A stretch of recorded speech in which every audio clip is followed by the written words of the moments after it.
Okay, इसके बाद जो हमने पहले स्टडी किया है, कहाँ तक किया है कि हमने अभी बात की है साइनिडोसाइड। उसके बाद मैंने आपको कहा कि इसके दरमियान एक खास किस्म की ऑर्गेनेली होती है, उसे नामिटोसिस्ट कहते हैं।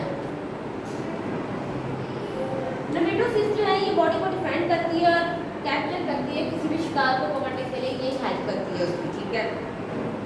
नाइजेरियन के अंदर एक ब्लाइंड एंड कैविटी होती है जिसको गैस्ट्रोवेस्कुलर कैविटी कहते हैं या एंट्रोन कहते हैं, ठीक है।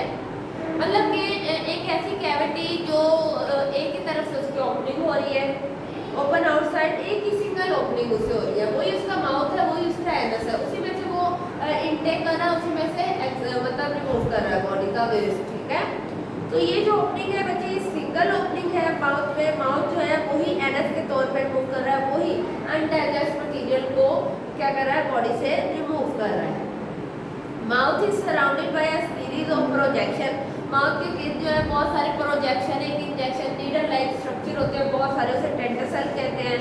This type of digestive system, अगर इस तरह का जो डाइजेस्टिव सिस्टम होता है जिसमें सिर्फ एक ओपनिंग हो फूड के एंटर होने के लिए और फूड के रिमूव होने के लिए, उसको आप सैक लाइक डाइजेस्टिव सिस्टम कहते हैं।